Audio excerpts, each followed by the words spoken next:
It was supposed to be just another zoo visit. Warm sun, noisy crowds, strollers packed with snacks. But in the gorilla enclosure, Amara didn't move. She sat in the farthest corner, curled in on herself, staring at the floor like she was waiting for something. Keepers watched from a distance, whispering updates into radios she hasn't eaten. Won't respond. It's been weeks. Most visitors passed her by. But one boy stopped, pressed his hand to the glass. And that's when everything changed. For weeks, Amara hadn't reacted to anything.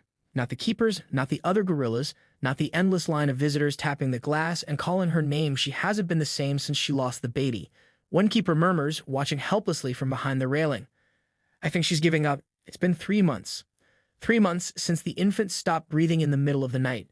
3 months since Amara's anguished cries echoed through the enclosure, her arms wrapped tightly around the lifeless body she refused to release. Eventually, the staff stepped in. But something in Amara never returned. She stopped howling, stopped eating. Until today. A group of schoolchildren crowds near the enclosure, chattering loudly, jostling for space. Most barely glance at Amara before moving on, disappointed by her stillness, except one. A small boy, maybe 7, drifts toward the glass. He doesn't yell or wave like the others. He just stops, quiet, calm, as if something is pulling him forward. His name is Milo. He presses his hand gently to the glass, and for the first time in weeks, Amara lifts her head. At first, it's barely a shift. A twitch in her fingers, a tilt of her massive skull. Then her gaze finds the boy. It's electric. Her eyes, once dull, lock onto his. She doesn't blink. Her nostrils flare slightly. Then, without a sound, she rises one heavy step, then another. Slowly, deliberately, she crosses the enclosure. Parents gasp, a few step back. She hasn't moved toward the glass in over a month. Now she stands directly in front of it, towering. Her breath fogs the surface. And then she lifts her hand gently, purposefully. She presses it against the glass, palm to palm with the boy. Milo doesn't flinch. Onlookers freeze. Some smile. Others frown, confused. The moment feels almost sacred. A zookeeper radios in. Amara just approached a visitor. First interaction in 31 days. Another keeper watches, eyes narrowing. That boy, something about him feels familiar. But no one, not yet, knows what's really happening. No one knows that this is not the first time Amara has seen that face, and it will change everything. No one speaks. Amara's hand remains pressed against the glass, unmoving, massive fingers splayed wide. On the other side, Milo mirrors her, his small palm flat against the foggy surface, his eyes locked on hers like they're sharing a secret no one else understands. The crowd has swelled. Phones are out. 100 little flashes light up the scene. But Amara doesn't care. She only sees the boy. Headkeeper Dana arrives at a brisk walk, her radio still crackling in her hand. She stops short when she sees the display. She's touching the glass, someone murmurs. Hasn't happened since the baby died. Not once. Dana steps closer. Her brow furrows. Something in Amara's posture. It's not just attention. It's recognition. Focused. Emotional. Almost human. Then Amara begins to move again. Her free hand rises slowly and begins gesturing. At first it seems random. Fingers curling, uncurling. But Dana's breath catches in her throat. It's not random. It's signing. Rough, basic signs, ones used during Amara's early bonding sessions with staff and visitors during her pregnancy. The movements are stiff, unpracticed, but they're deliberate. She's trying to say something. Dana whispers, stepping toward the glass. The boy tilts his head, slightly curious. He doesn't seem afraid. If anything, he looks calmer now than before. His hand still hasn't moved. His mother, Helen, finally steps closer. Milo, she says gently. Come on, sweetheart. But he doesn't move either. Dana turns, scanning the mother's face. What did you say his name was? Helen Matthews, she replies, confused. This is Milo. Dana freezes. A chill runs down her spine. No, it can't be. I'll be right back, she says quickly and rushes toward the staff office. Inside, she tears through old paperwork.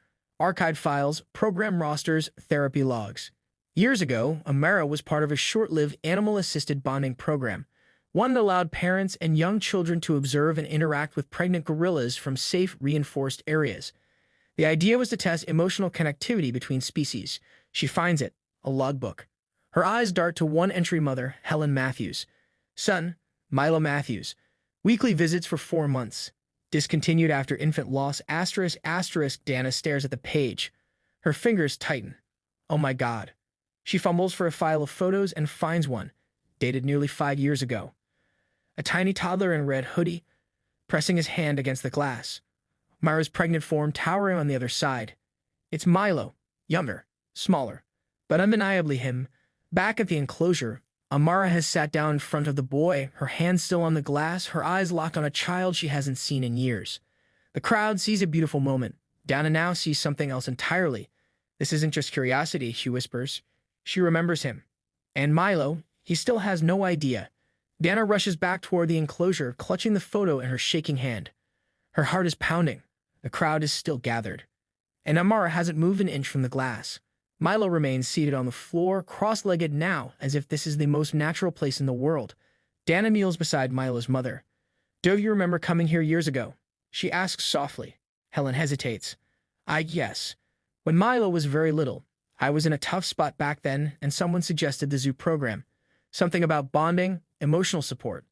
I didn't think it had any real impact, but he loved it. Dana shows her the photo. Helen gasps, That's us." Milo leans in, his brows furrow as he studies the toddler in the photo. "That's me," he whispers. Dana nods. "Amara was pregnant then. She responded to you more than anyone else in the program. You used to sit here, just like this, every week." He tilts his head. "I don't remember," he says honestly. But Amara does. The gorilla shifts, suddenly, gently, but with purpose. She lowers herself further, almost belly to the ground, and begins tapping the glass in a slow, rhythmic pattern. 3 taps, a pause, then 2. It's a beat. A game. A memory. Milo blinks. He doesn't know how, but his fingers begin to mirror the pattern. Asterisk, tap, tap, tap, pause, tap, tap, asterisk. Amara's lips part slightly. She exhales a soft, guttural rumble, a sound no one's heard from her in months. Donna watches, stunned. It's their pattern. She used to play that game with him before she gave birth. He would do the taps, and she'd mimic him. Milo looks up at Dana, eyes wide. "Did she miss me?" Dana swallows. "I think she never forgot you." The murmurs in the crowd shift. Less spectacle, more reverence. Some wipe away tears. A father pulls his daughter a little closer. Then Amara does something unexpected. She begins to sway, slow, side to side, like rocking a baby. Her massive arms curve inward, holding nothing. But not really nothing. Milo watches her silently. His head lowers, a flicker of something unnameable crossing his face. He whispers, "She's pretending I'm her baby." No one corrects him, because he might be right. The zoo staff exchange glances. This isn't just interaction. It's grief resurfacing. It's memory. It's something sacred. Helen kneels beside her son, her hand hovering near his shoulder. "Sweetheart," she whispers, unsure what to say. But Milo speaks first. "It's okay, Amara," he says softly. "I'm here now." And somehow that's enough. The silverback grunts low, lays her arm along the ground, and rests her head on it, still facing the boy. For the first time in 3 months, Amara closes her eyes. Not in sorrow, but in peace. Morning turns into midday, but Amara doesn't move from the glass. Neither does Milo. They sit across from one another, the crowd thinning, the novelty replaced by something weightier. Zookeepers have cordoned off the area. There are no jokes now, no selfies, just silence and the soft, constant asterisk, thumb asterisk of Milo's fingers tapping against the glass. Dana stands nearby, watching it all unfold. She's calm, she says into her radio. No signs of agitation. Vital signs look normal. Appetite's back. "Then why does it feel so unstable?" her assistant replies. "Because everyone's thinking it, even if no one dares say it aloud. What if this ends? What happens when the boy goes home?" Inside the enclosure, Amara begins gathering objects. Leaves, a piece of cloth, the broken remains of an old enrichment toy. She stacks them carefully near the glass. Dana recognizes the behavior immediately. "She's nesting," she mutters. "She's making a bed for him." Helen, watching from a bench nearby, presses her hands over her mouth. Milo speaks up. Can I give her something?" Dana pauses, then nods. Boy reaches into his backpack and pulls out a small stuffed animal, frayed but clearly loved. A soft elephant with one ear half torn. He presses it gently against the glass. Mara freezes. Her eyes lock onto the toy. Then, slowly, cautiously, she lifts a hand and mirrors the gesture. Palm against elephant, palm against glass. A soft exhale leaves her throat. Then she takes her old cloth and folds over the toy's reflection like a blanket. Dana turns to Helen. She's parenting. She's gone full maternal, and I think she believes he's come back to her.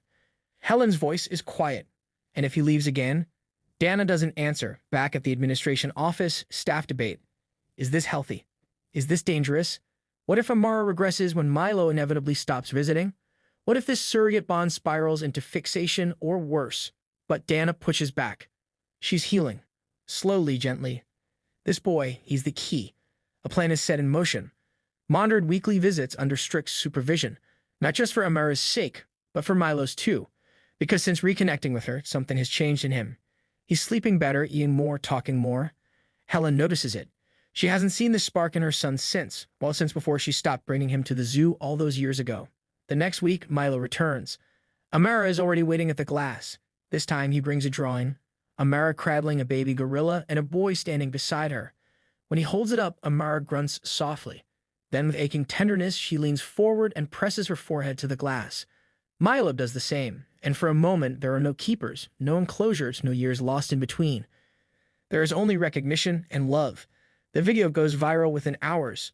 A gorilla, a boy, a silent reunion after years apart. Millions watch the footage of Amara pressing her forehead to the glass, cradling a stuffed toy, rocking gently beside a child she hadn't seen in half a decade, but never forgot. News vans crowd the zoo entrance. Reporters beg for interviews. Some call it proof of animal memory. Others say it's emotional projection. But the people who were there, they know. They saw something real. And inside her enclosure, Amara waits by the glass every day. Milo visits weekly now, accompanied by Zookeepers and his mother. Each time, Amara greets him with slow, deliberate movements. No pacing, no grief shriek, just the steady rhythm of a mother who's found her purpose again. Dana, watching from a distance, sees what no data sheet can explain. She's alive again, she tells the board at a special review meeting. Not just surviving living, the board approves additional funding for enrichment therapy, even a potential expansion to the human-animal emotional bonding program. Still, Dana hesitates. What happens if Milo stops coming? That question looms over her like a storm. But then, unexpected news. Milo has begun to ask questions about that time in his life, about the program, about why they stopped coming. And Helen at last tells him the truth. We lost someone too, she says gently, showing him an old photo. A man smiling, arms around baby Milo, your father. When he died, I didn't know how to face anything, including this place. Milo listens, quiet, processing. She was the only thing that calmed you, she adds softly. You used to call her Big Mama. He doesn't remember that name, but when he says it aloud at the enclosure, Amara lets out a sound, deep and low, almost like a sigh. Somehow she does. And then something new begins. Milo starts drawing her. Dozens of sketches.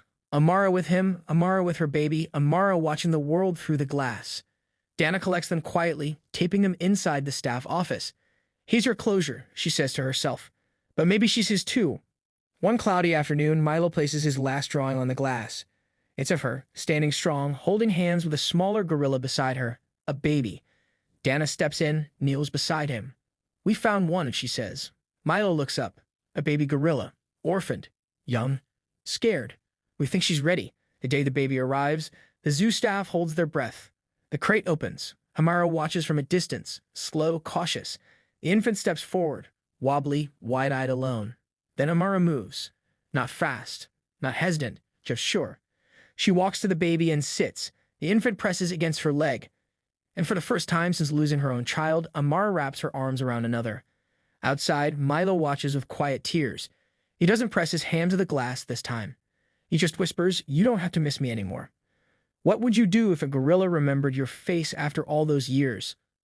Amara's story reminds us that grief runs deep, but so does love across species, across silence, even across time. If this story touched your heart, make sure to like, subscribe, and share it with someone who needs to believe in connection again. Have you ever seen an animal do something truly unforgettable? Let us know in the comments.